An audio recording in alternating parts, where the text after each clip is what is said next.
Hey guys, आज के इस जीके वीडियो में मैं आपके लिए लेकर आया हूँ बिहार पुलिस 2025 के लिए मोस्ट इम्पोर्टेंट क्वेश्चंस जो आपके एग्ज़ाम में पूछे जा सकते हैं। इसलिए एक भी क्वेश्चन मिस नहीं कीजिएगा। हर एक क्वेश्चन आपके एग्ज़ाम के लिए बहुत ही इम्पोर्टेंट है। और चैनल पर नए हो तो सब्सक्राइब और एक लाइक ज़रूर कीजिएगा और अपने दोस्तों के साथ भी शेयर कर दें ताकि उनका तैयारी बेहतर हो। तो बिना देर किए आपका पहला प्रश्न शुरू करते हैं। आपका पहला प्रश्न है, रेड क्रॉस संस्था की स्थापना किसने की थी? इसका सही आंसर हो जाएगा ऑप्शन नंबर ए, हेनरी ड्यूनेंट ने रेड क्रॉस की स्थापना की थी। अगला प्रश्न है, फ्लॉपी डिस्क का उपयोग किस लिए किया जाता है? ऑप्शन है केवल डेटा देखने के लिए, डेटा स्टोर करने के लिए, प्रिंट करने के लिए या फिर इंटरनेट चलाने के लिए। इसका सही आंसर हो जाएगा option number B, data store करने के लिए। डेटा स्टोर करने के लिए फ्लॉपी डिस्क का उपयोग किया जाता है। अगला प्रश्न है, सबसे कम सघन ग्रह कौन सा है? ऑप्शन है पृथ्वी, शनि, मंगल या फिर बुध ग्रह। इसका सही आंसर हो जाएगा ऑप्शन नंबर बी, शनि ग्रह। शनि ग्रह सबसे कम सघन ग्रह है। अगला प्रश्न है, श्वेत क्रांति किससे संबंधित है? ऑप्शन है गेहूं उत्पादन से, दुग्ध उत्पादन से, मत्स्य पालन से या फिर कपास उत्पादन से। इसका सही आंसर हो जाएगा ऑप्शन नंबर बी, दूध उत्पादन से। दुग्ध उत्पादन से श्वेत क्रांति संबंधित है। अगला प्रश्न है, भारत में न्यायपालिका का प्रमुख कौन होता है? ऑप्शन है राष्ट्रपति, प्रधानमंत्री, मुख्य न्यायाधीश या फिर उपराष्ट्रपति। इसका सही आंसर हो जाएगा ऑप्शन नंबर सी, मुख्य न्यायाधीश। मुख्य न्यायाधीश भारत में न्यायपालिका का प्रमुख होता है। अगला प्रश्न है, भारत का पहला समाचार पत्र कौन सा था? ऑप्शन है बंगाल गजट, समय दर्पण, राजपत्र या फिर हिंदुस्तान टाइम्स। बताइए इस सवाल का जवाब। प्रश्न है, भारत का पहला समाचार पत्र कौन सा था? इसका सही आंसर हो जाएगा option number A, Bengal gazette. Bengal gazette Bharat का पहला समाचार पत्र था। याद में रख लीजिएगा, आपके एग्जाम के लिए इम्पोर्टेंट क्वेश्चन हो सकते हैं। अगला प्रश्न है, राष्ट्रीय आय की गणना कौन करता है? ऑप्शन है आरबीआई, एनआईटीआई आयोग, सीएसओ या फिर योजना आयोग। इसका सही आंसर हो जाएगा option number C, CSO. CSO राष्ट्रीय आय की गणना करता है। अगला प्रश्न है, शुद्ध जल का पीएच मान क्या होता है? ऑप्शन है 5, 6, 7 या फिर 8। इसका सही आंसर हो जाएगा ऑप्शन नंबर सी, 7। शुद्ध जल का पीएच मान 7 होता है।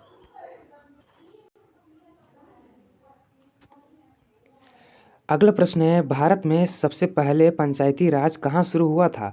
ऑप्शन है गुजरात में, आंध्र प्रदेश में, राजस्थान में या फिर उत्तर प्रदेश में। इसका सही आंसर हो जाएगा ऑप्शन नंबर सी, राजस्थान में। भारत में सबसे पहले पंचायती राज राजस्थान में शुरू हुआ था। अगला प्रश्न है, पौराणिक ग्रंथ रामायण किसने लिखा था? ऑप्शन है तुलसीदास ने, वेद व्यास ने, वाल्मीकि ने या फिर सूरदास ने। इसका सही आंसर हो जाएगा ऑप्शन नंबर सी, वाल्मीकि ने। वाल्मीकि ने रामायण लिखा था। अगला प्रश्न है, आईसीयू का फुल फॉर्म क्या है? इसका सही आंसर हो जाएगा option number B, intensive care unit. ICU का full form intensive care unit होता है। अगला प्रश्न है, गांधी सागर बांध किस नदी पर स्थित है? ऑप्शन है गंगा, यमुना, चंबल नदी पर या फिर नर्मदा नदी पर। इसका सही आंसर हो जाएगा ऑप्शन नंबर सी, चंबल नदी पर। चंबल नदी पर गांधी सागर बांध स्थित है। याद में रख लीजिएगा, यह भी क्वेश्चन आपके एग्जाम के लिए इम्पोर्टेंट हो सकते हैं। अगला प्रश्न है, प्रधानमंत्री आवास योजना का उद्देश्य क्या है? ऑप्शन है सस्ती स्वास्थ्य सुविधा, रोजगार देना, सभी को घर देना या फिर शिक्षा उपलब्ध कराना। इसका सही आंसर हो जाएगा ऑप्शन नंबर सी, सभी को घर देना। प्रधानमंत्री आवास योजना का उद्देश्य है सभी को घर देना।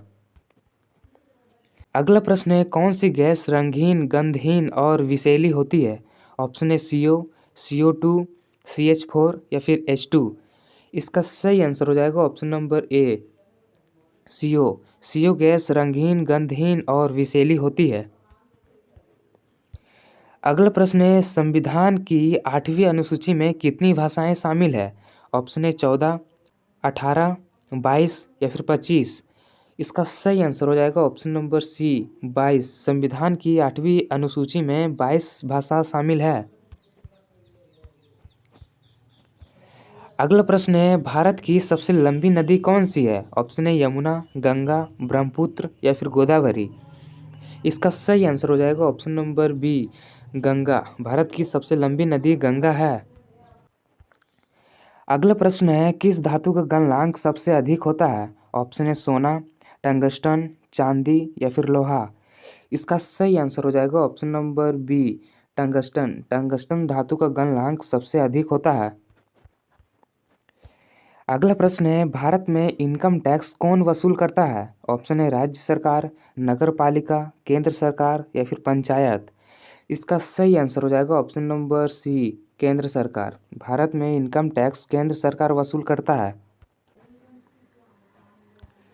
अगला प्रश्न है, वेद किस भाषा में लिखे गए हैं? ऑप्शन है हिंदी, संस्कृत, पाली या फिर प्राकृत।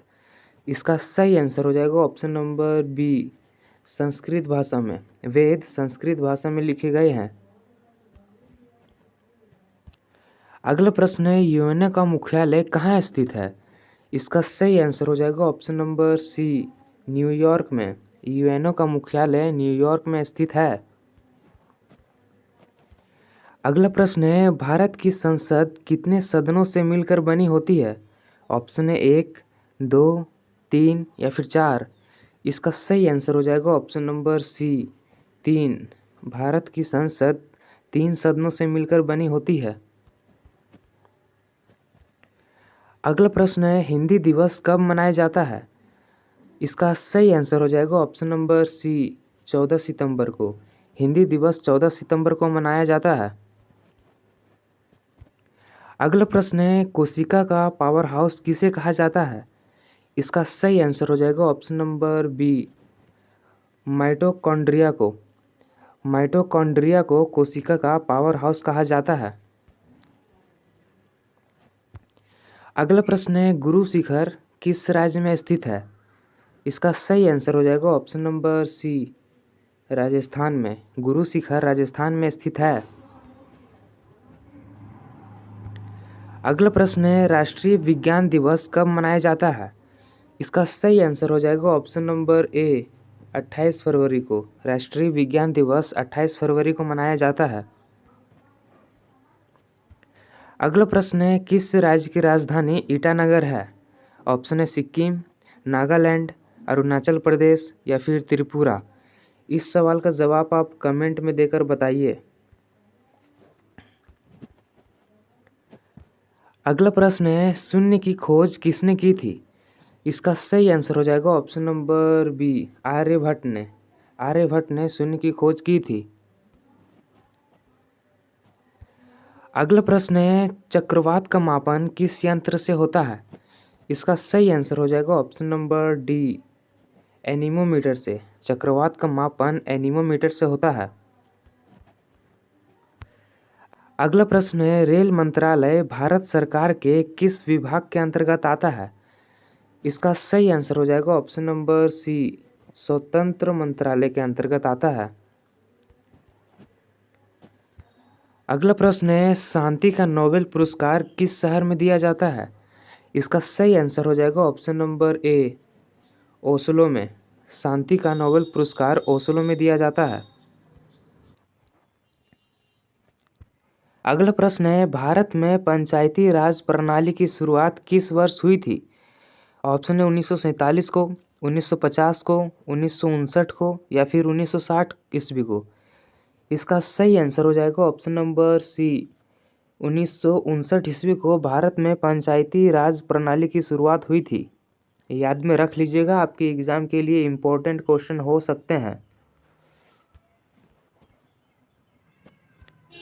अगला प्रश्न है, संविधान के किस अनुच्छेद में शिक्षा का अधिकार है?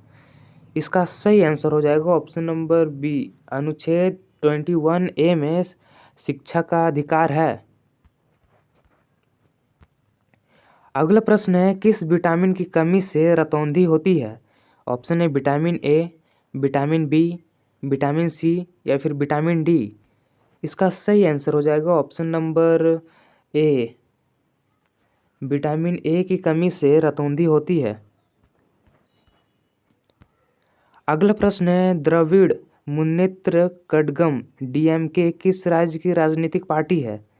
इसका सही आंसर हो जाएगा ऑप्शन नंबर सी, तमिलनाडु के। अगला प्रश्न है, भारत में यूनियन बजट किसके द्वारा प्रस्तुत किया जाता है? ऑप्शन है प्रधानमंत्री, राष्ट्रपति, वित्त मंत्री या फिर योजना आयोग द्वारा। इसका सही आंसर हो जाएगा ऑप्शन नंबर सी, वित्त मंत्री द्वारा भारत में यूनियन बजट प्रस्तुत किया जाता है। अगला प्रश्न है, प्लेग रोग किससे होता है? ऑप्शन है वायरस से, बैक्टीरिया से, कवक से या फिर कीड़े से। इसका सही आंसर हो जाएगा ऑप्शन नंबर बी, बैक्टीरिया से। प्लेग रोग बैक्टीरिया से होता है। अगला प्रश्न है, भारत में सबसे पहले रेल कब चली थी? इसका सही आंसर हो जाएगा ऑप्शन नंबर ए, 1853 ईस्वी को भारत में सबसे पहले ट्रेन चली थी। अगला प्रश्न है, कंप्यूटर में सीपीयू का पूरा नाम क्या है? इसका सही आंसर हो जाएगा option number B, central processing unit. Computer में सीपीयू का पूरा नाम सेंट्रल प्रोसेसिंग यूनिट होता है। अगला प्रश्न है, दिल्ली सल्तनत का संस्थापक कौन था? इसका सही आंसर हो जाएगा option number B, Qutubuddin Aibak. Delhi सल्तनत का संस्थापक कुतुबुद्दीन ऐबक था। अगला प्रश्न है, जय जवान जय किसान का नारा किसने दिया था? इसका सही आंसर हो जाएगा ऑप्शन नंबर सी, शास्त्री जी ने। लाल बहादुर शास्त्री जी ने जय जवान जय किसान का नारा दिया था। अगला प्रश्न है, डीएनए की खोज किसने की थी? इसका सही आंसर हो जाएगा ऑप्शन नंबर ए, वाटसन और क्रिक ने। वाटसन और क्रिक ने डीएनए की खोज किए थे। अगला प्रश्न है, भारत का सबसे लंबा बांध कौन सा है? इसका सही आंसर हो जाएगा ऑप्शन नंबर बी, हीराकुंड बांध। हीराकुंड बांध भारत का सबसे लंबा बांध है। अगला प्रश्न है, विश्व जल दिवस कब मनाया जाता है? इसका सही आंसर हो जाएगा ऑप्शन नंबर बी, 22 मार्च को। 22 मार्च को विश्व जल दिवस मनाया जाता है। अगला प्रश्न है, भारत में सबसे पहली जनगणना कब हुई थी? इसका सही आंसर हो जाएगा ऑप्शन नंबर बी, ए, 1872 में। 1872 में भारत में सबसे पहली जनगणना हुई थी। अगला प्रश्न है, ब्लूटूथ टेक्नोलॉजी किस उद्देश्य से उपयोग की जाती है? इसका सही आंसर हो जाएगा option number C, data transfer के लिए। डेटा ट्रांसफ़र के लिए ब्लूटूथ टेक्नोलॉजी उपयोग की जाती है। अगला प्रश्न है, संविधान में कितनी भाषाओं को अनुसूची 8 में स्थान मिला है? इसका सही आंसर हो जाएगा ऑप्शन नंबर सी, 22 भाषाओं को 8 अनुसूची में स्थान मिला है।